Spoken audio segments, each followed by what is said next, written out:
Welcome, everyone, to the Religion Unplugged podcast, your one stop shop for all the best religious news and culture. I am your host, Joseph Holmes, resident film critic at Religion Unplugged, and I am pleased today to be interviewing Mr. DJ Caruso. He is a producer, writer, and director known for such films as Disturbia, Eagle Eye, The Return of Xander Cage, Redeeming Love, and Shut In. He has also directed episodes of shows like Smallville, Dark Angel, and The Shield. His new film, Mary, is on Netflix starting December 6th. Mr. Caruso, welcome to the show. Oh man, well, thank you for having me. Excited to be here. Yeah, it's very excited to have you. Again, I am a man of a certain age, and so I have definitely watched what was to say? I put this a large proportion of the films that you are known for. So it's definitely a pleasure to talk to you. Well, thank you. I appreciate that. Thank you. So let's talk about the movie that is now your big Christmas movie of the year, which is Mary on Netflix. It's a film essentially, for those who don't know, essentially an origin story for the biblical Mary, the mother of Jesus, following her birth, growing up, and nativity story from her perspective, as well as focusing a great deal on King Herod. Right. How did you get involved in this project, and what attracted you to it?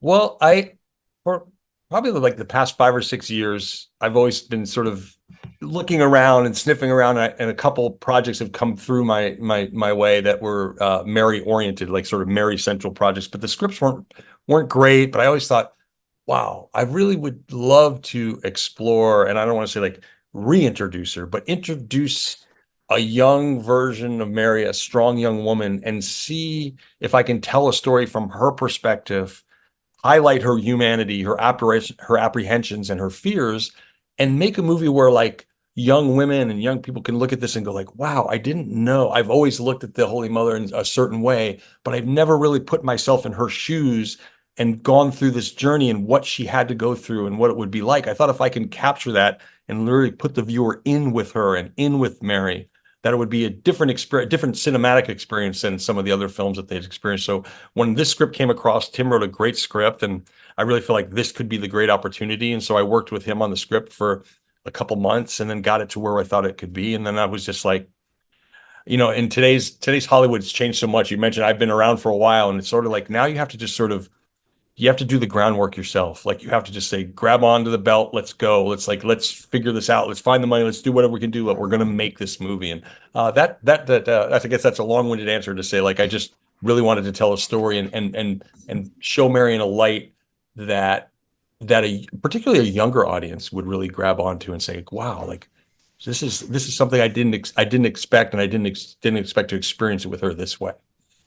Yeah, that makes a lot of sense. You've talked in other interviews about, how your Catholicism, does, feed into the project that you're making, and your desire to have a project that, like you said, maybe doesn't reintroduce, but gives people a different perspective on how to look at Mary. How was that journey for you? Like, how was Mary presented to you, kind of in your Catholic? Well, I mean, obviously, I was raised Catholic and praying the rosary when I was young, and went to Catholic school for the first 9 years of my life. And then sort of, really, am a devout Catholic. And so, Mary's always been just such a pillar of strength. And more recently in my faith, I've realized using her more as an intercessory, like my connection to Christ, right? To use her as my connection to Christ. And it's been such a relationship that sort of like flourished over the years. And I just really fell in love with who she was and who she is and what she represents. And really, she's sort of like the go-to when I'm looking for peace and trying to center myself. And so I think that had a lot to do with it. But I think what I felt was so amazing when I saw the Passion, when I saw Mel's Passion, was how the human Christ suffered for us, like the physical pain and everything that he endured. And I thought, well, wouldn't it be great to sort of see Mary and to understand some of her pains and her sufferings and the decisions that she had to make, and obviously not the physical pain like Christ, but just the humanization of their time here on earth. It just really felt to me like this was a way to celebrate her life and to really understand that it takes sacrifice. It takes, once she accepts that fiat and says like, let it be done to me, like let it be me. There's such a that her road's going to get any easier. It means that she's going to endure a lot. And also felt like, wow, that would just be she's such a hero. And like, I want to present her as the hero that she was. And so to answer you, like the day-to-day grind and shooting each scenes, and it really was a reminder of why and sort of a way to sort of like take my faith and to raise it to a whole nother level, because you have this responsibility and you're recreating scenes that you've always imagined in your mind, whether she's visiting Elizabeth or she's meeting Joseph for the first time, and all those things. It just like, it really was a stimulating way. It really got my spirit and faith, elevated again. That makes a lot of sense. Yeah. As religious people, we're always caught between this idea when we're talking about, the saints, for lack of a better word, the heroes of the faith, or even, people who don't quite qualify, like Jesus, because he's like actually God or whatever. Like, you're always Right.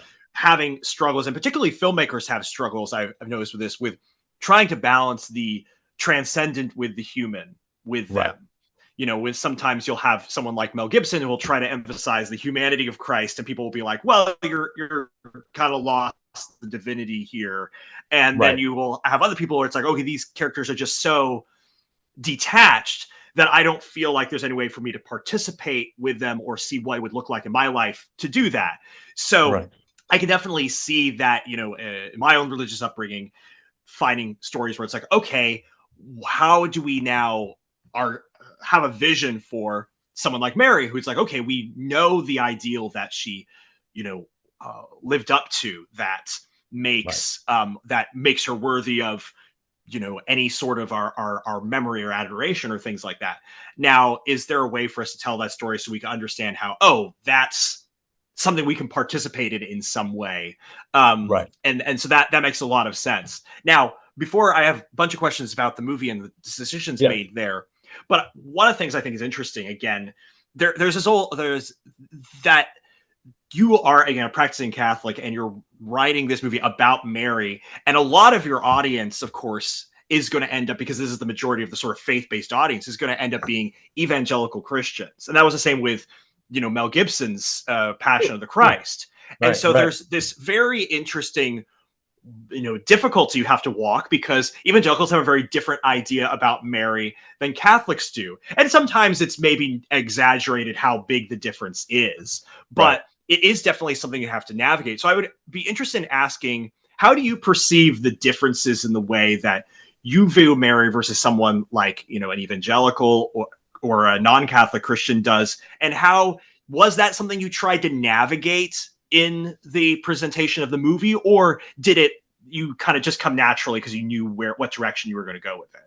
Well, I mean, you obviously you have to give it great thought, but I also think when you really study and break down the differences between how certain facets of our Christianity and our faith view Mary, is that it doesn't really get controversial, or really, like, it doesn't get controversial until you say, like, well, how much do you adore her? Is she an icon? Do you pray to her? But when you simply break down the sort of the grace and the love and the sacrifice and what she did, she's for everybody. I mean, it's a story for everybody. I mean, obviously Christians are going to adore her, I believe, maybe more than others, but this is a strong, strong young woman who went through so much. And I think we're talking, as you were speaking earlier, made me realize too, like, one of the things that happens when you say, like, about getting involved or not getting involved in movies, when you can interpret the scripture and say, well, Gabriel told her this is what you're doing, and then she's going to follow this, and like, she's put on this path, like this blueprint path, like, okay, we're going to follow that path, and this is what God did for you. But what is the most important element is that she makes the choice. She says, like, let it be me, let it be done to me. And that's something I thought, wow, there's a contemporary message in all of this, no matter what base or form you are as a Christian, a non-Christian, Protestant, Catholic, evangelist. This, all of it, we're all in it together. And the idea is, like, put God in your heart, the way that Mary put God in her heart. Obviously, she doesn't hesitate, right? She takes it in, and she knows that maybe her journey, she doesn't know, but her journey is not going to be much smoother. It's going to be difficult. But if we can all do that, and that's what I want the movie to do, is like, to let everyone know, like, this is also a woman making a choice, and this is someone that we all revere, and maybe different levels of worship, or the way that you speak to her, talk to her, or view her. But I didn't want to isolate anybody, but I also wanted to celebrate who she was to me. That's great. So now, another thing about these kinds of movies is, again, when you're doing movies that are expanding on the story or doing the background of characters that's not talked about in scripture, it always gets a little bit controversial where people are saying talking about the Chosen has gotten this quite a lot, like you're adding to scripture, Right. and it hasn't stopped its success at all, but that's and so, but there is, I mean, now we're kind of laughing a little bit about it, but there is a truth to it where these people are important, the scriptures are important, but you say, okay, I want to fill out some of these details. It's there's a certain weight of responsibility of like, how are you going to fill out these details and what do they look Right. like? And you do, like, there's some dramatic stuff that you do in there where, again, there's a lot more appearances by the angel Gabriel. There's a lot more spiritual. There's a lot more spiritual elements. There's two characters who meet in there, very important characters who didn't, that we don't know that they met. There's a Right. real long backstory of like stuff that happened to Mary that's we don't know about. And I don't want to do spoilers, but there's a lot of stuff Right. people watch it like, okay. And so I really just want to ask you, like, what was important and how did you make the decisions about the kind of stuff that you included that felt like added to the story of Mary and what the scriptures were saying? Right. Well, I think the most important thing is as long as you stay true to the vision and to the reverence and you're paying that respect, it is and it's the way that the Bible stories were passed on, even the Old Testament, like New Testament is like, okay, here's a story. Let me tell you the story about this person. And then people have to fill that in. And so it was really important to say, we have the scriptures. We know what we have in Matthew. We know what we have in Luke. We know what we have to do. So here's our foundation. And now how do we tell this great story? And you touched on something early about Mary's birth and her parents. So I grew up Catholic and I knew St. Joachim and St. Anne, right? And like, okay, they were Mary's parents, but like, how do I know that? Like, how am I taught that in Catholic school if it's not a canonized scripture? But it's from the stories, it's from the proto-evangelium of James, where there's some non-canonized scripture that are a little more historical. And so you kind of take those scriptures, and Josephus, who was a historian, Josephus, I always say his name wrong. He basically gave me Josephus, yes, but yeah. Josephus, yeah. He had this much stuff you can read about the Jewish kingdom and Herod and all that stuff. So you kind of pull from that and go, well, okay, so I can fill this Herod gap in here, and I can understand how Mary's parents, couldn't have a child and all that. So in staying reverent to the base of the scripture, it was important to me to fill those things in all with great care and stuff. For example, in scripture, that King Herod sent the slaughter of the innocents. And so what would it be like if you're holding your child and the Roman soldier is in the room and you're Mary and you're holding Christ and you have to be quiet, and the tension and all the kind of things that are happening. So how can we expand on that, cinematically raise the level and stay true to the story? And I'll also mention, I think it's important to mention that what I love about what's happening with us in faith-based movies and what in the series and The Chosen, probably, could get a lot of credit for this, is like there's an elevated level of cinema that is now coming to these films, right? They're really, there's an expectation now of like, you can make a great looking movie and shoot it well and do it well. And we shot this movie in widescreen with these great old vintage Hawk anamorphic lenses, and we really can paint a great canvas. And I think that in filling in those gaps, the audience is expecting you to do them justice and to keep things moving, but also to keep the reverence of the story. Yeah, that was always a difficulty. Felt like for a long time in the faith-based community, you had to pick one. You had to pick quality or you had to pick faithfulness. Right. That's so true. It's so true, right? Yeah. So we're getting to the point where that's not the norm expected anymore, which is nice. Right. I do want to circle back to that eventually, but I do want to talk about, because two of the big things that people really are excited about with this, with the people who are talking about it when they talk about it, is the casting, because you have Noah Cohen, who's playing Mary, and then you have Anthony Hopkins as King Herod. And so tell me about the picking those people, why you knew they were the right people for the job. Yeah, well, it was great. Obviously, Sir Anthony is the GOAT, right? He's one of the great of all times. And so it was when I found that he was interested in exploring Herod, when we inquired, it was just like, wow, it made my heart skip a beat, because I thought, wow, wouldn't this be amazing? And Herod was an older gentleman. And so obviously Sir Anthony's 86, but I wish his 86 has more energy than my mid 50s or late 50s. But just to get a chance to work with him. And then really looked all over the world for Mary, and then literally kind of within the region of where Mary was born herself, I found Noah in an audition, and she just blew me away.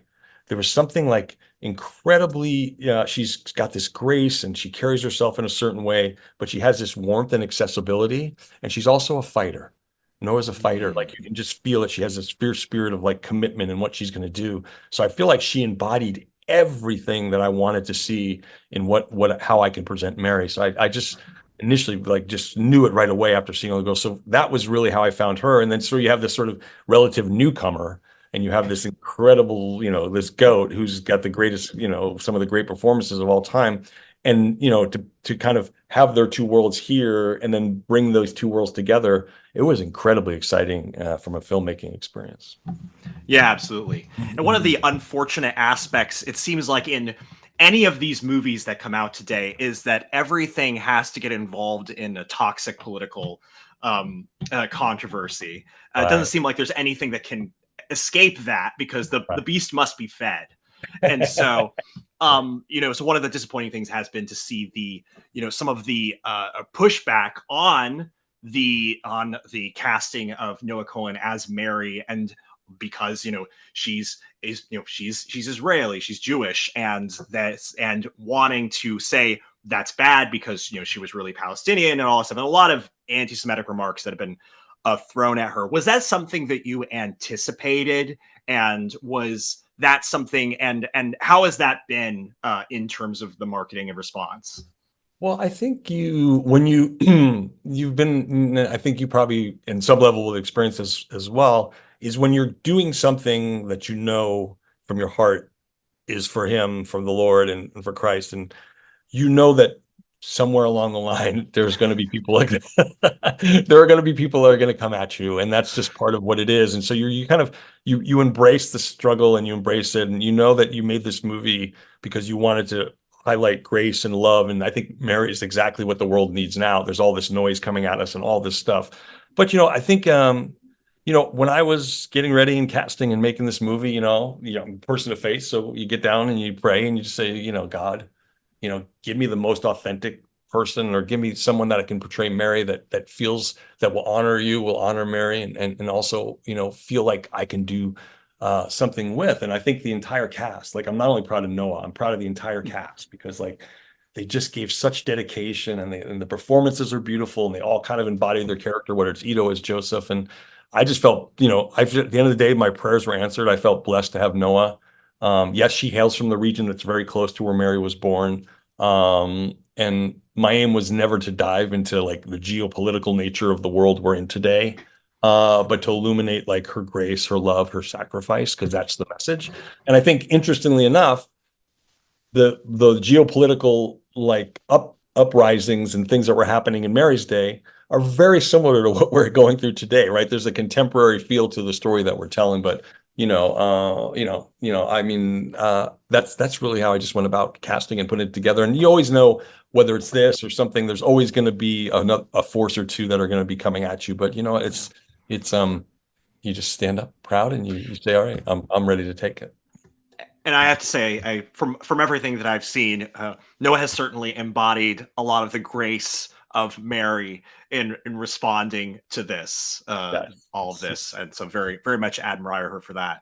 Now, shifting gears, what about? I want to talk a little bit about the place of the faith-based or film industry right now. We touched about on that earlier, Mhm. and so where do you see this going right now? Because you have what's very interesting demographic crisscross with the faith-based film industry, because you're having fewer, having a rise of the nuns. There are fewer and fewer Christians demographically, as the younger generations, but you're having more and more high quality faith-based films and more people being into it, more investment going into it.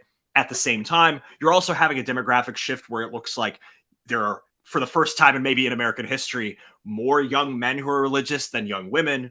And so I'm wondering your thoughts about like how we got to the point where this point right now with the faith-based film industry, and where you see the direction of it going. And that's Mhm. a broad question. And so you can take it in whatever direction you want, which is why I made it a broad question. Right, yeah, right, yes. I think we're going to be all black and white silent films are going to be what we're going to go for. Like that's going to be the future. I can live with that. Yeah, yeah. No, I think it's really, it definitely, obviously in this space, you start to think about that and you really say, okay, well, um, again, we talked about sort of the elevate. What would happen earlier would be that there's a message movie, and the message is a good message, but the way that that movie was presented or marketed was sort of like, we're right, you're wrong, right? Right? And so again, it wasn't necessarily like a lot of them weren't stimulating thought or conversation or things like that. So it was sort of like this, we're making this movie for these people and you're not going to like it, but we're making it for these people. Right. And that's like, okay, great. But that's not really evangelizing if you think about it. Right. I mean, or it can be. So, but anyway, and then I also think that there was sort of like, it wasn't dismissing quality, but it wasn't necessarily like high cinematic value. So like you can have a Wasn't great, prioritizing it. yeah, it wasn't prioritized. It wasn't prioritized. Right. So I think there's a combination where, granted, there might be drops in numbers of Christians, but I don't know if I really believe that because based on where you are, and I think the world is it's going to heal itself. Like there's going to be peaks and valleys, whether it's global warming or whatever it is. It's like you're going to have faith in places where people kind of fight. But so if you can make a strong film like this and other films that are out there, you can have someone reconnect with their faith. You can have someone sort of see something for the first time and realize like, wow, I never really thought about that. Because I think I've had a few great responses early on where people are like, yes, I forget that Mary made a choice. So these people, young kids or whatever, can see a film like this, which is like, look, and I will be the first to tell you, Mary's kind of cool in my movie. Like she's pretty cool. Like her wardrobe and the way that she goes, like we had Japanese influence in the way that we layered things. And we wanted to present someone that like honor her and love who she was, but also present her visually as something that's really attractive to someone who's like, wow, like I never saw Mary, I never really saw her that way because she's like me. She went through what I went through. So I think that's part of the answer. And then the other answer is I think that Hollywood, and is embracing that there's a great audience out there for these types of films, and that if Hollywood embraces that they're going to be made at a high level. Now, I do think that it's important, obviously, that a person of faith is behind these movies or making these movies, because if not, things could maybe kind of go off the rails a little bit because it's going to be like, hey, for certain reasons. But I also think that in the new Hollywood, where there's less sort of just overt studio movies, like, okay, we're going to buy the script and we're going to develop it, we're going to help you cast it. Now it's like packages are coming together. So if the package is built with a faith-based sort of foundation, then the movie will stay on track. Because I've always thought, I mean, when I first started my career, I remember Cameron Crowe wrote a great article in the New York Times about how everyone wants to help you with your movie, but if you take somebody's advice and this person's advice, and next thing you know, your movie goes like just 2 degrees off to where you thought it was going to be. When you take the journey, you miss making it home by a long way. So my again, a short answer to your question is an exciting time, and I think the cinematic value of these movies will actually help people get more in touch with their faith than they have before. Yeah, that's very exciting. No, it is fun for the faith to be in the conversation of people owning their own stories. We've talked about that in terms of race and gender and sexuality in the Hollywood film industry. But to say like, no, I mean, that same authenticity works when you have somebody of faith who actually understands faith that they're talking about. So that's Right. a really cool thing that's being embraced, and the quality being embraced as well. So this has been great. One final question, basically just what would you like most of all for people to take away from the movie when they watch it? I would like people to say, wow, like I know Mary, I knew her story, but I now see her in a different light. I do see her, I see the human aspect of what she had to go through to be, to find this divinity, to find this grace, to have the courage and to have the strength to sort of execute this beautiful mission from God, and to present the world its greatest gift, everything that she had to go through, the courage, again, the apprehensions and the fears that we all would have in those situations, but just to really embrace her. And like, I hope that a younger audience particularly would say like, yeah, like particularly a young Catholic girl that just like, she's my friend, like Mary's my friend. I'm going to take her with me everywhere I go. And that would be, to me, that would be a great victory if it brought someone closer to Mary that way. Fantastic. Well, thank you so much for joining us today, Mr. Caruso. This has been a pleasure. And thank you, everybody, for joining us. You can check out The Mary, which is on Netflix starting December 6th. And most of you have Netflix, so that shouldn't be a problem. That's right. Thank you so much for joining us. And this is, of course, the Religion Unplugged podcast, your one-stop shop for all the best religious news and culture.